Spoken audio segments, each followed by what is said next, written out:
I wanted to take a different approach to the costumes and the designs for the boys in a way that would,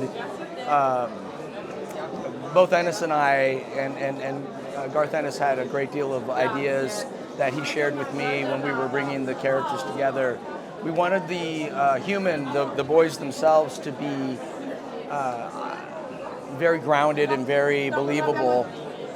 Whereas my first impression of the characters is that they were going to be like a superhero team themselves.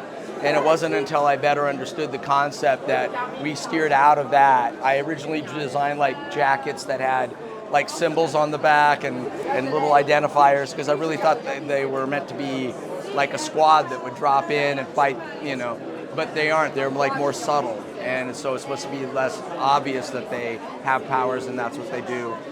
But with the 7 themselves, it was supposed to be sort of the opposite of that.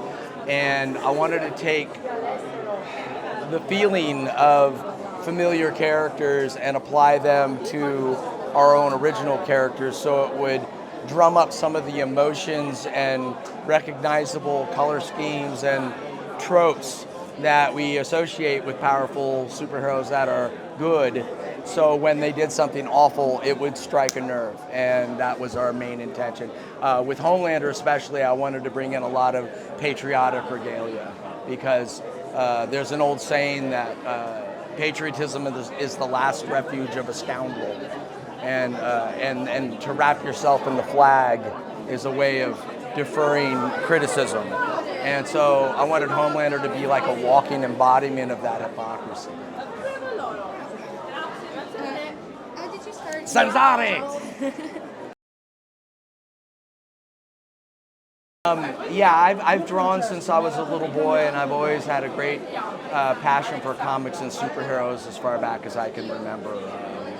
One of my first action figures or toys that I had as a little boy was a Batman, and I treasured it like a teddy bear, and so all that DC Universe stuff made an imprint on me very young, and Marvel as well. So I kind of grew up loving it, whereas Ennis kind of grew up in a different sort of comic book world, and his things were Beano and 2000 AD and Judge Dredd and War Comics, and those a totally different approach to comic books than the American superhero world. So I think that's what made the World of the Boys so interesting, is we both brought 2 very different aesthetics to the project.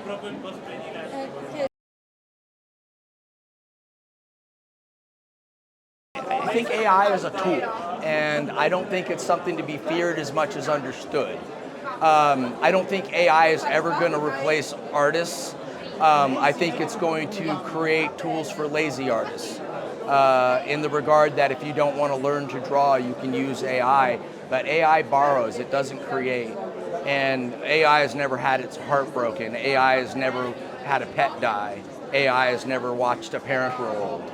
All these things that make life human, and AI can only understand from the outside.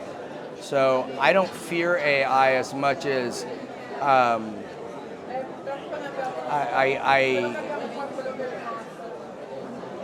at a loss for words. I don't believe it's anything more to be feared than a hammer was when we stopped beating nails in with a rock, or pounding things with a rock and created a hammer. I'm sure there were those people around at that time that went, "What is this magic tool you have made? It's dangerous, you'll hurt somebody." Because that's technology. Every time technology makes a step forward, there people panic.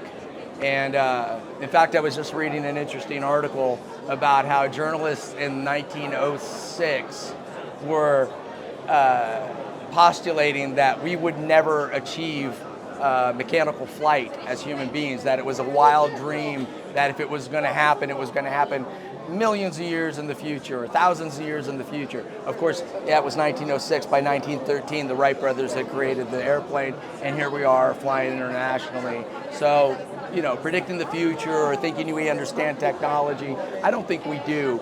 But AI was created by humans, and therefore whatever it is will be to the benefit of humans.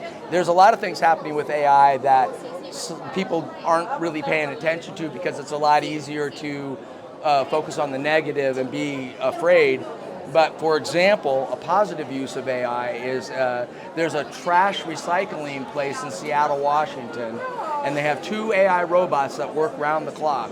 And what their job is a whole river of recyclables comes down a conveyor belt, and the AI can identify the type of plastic and what is recyclable and pick it out at an incredible pace. And that's a job no human could do or would want to do.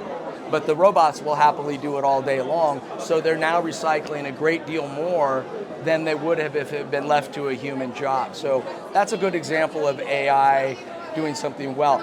AI also is running genome threads, so their cancer cures are actually making advances faster because they can run through information in a way when human beings need to get a sandwich, take a break, AI doesn't. And so AI can study these different genomes and these different cellular mutations at a pace that information is available when humans return to the job.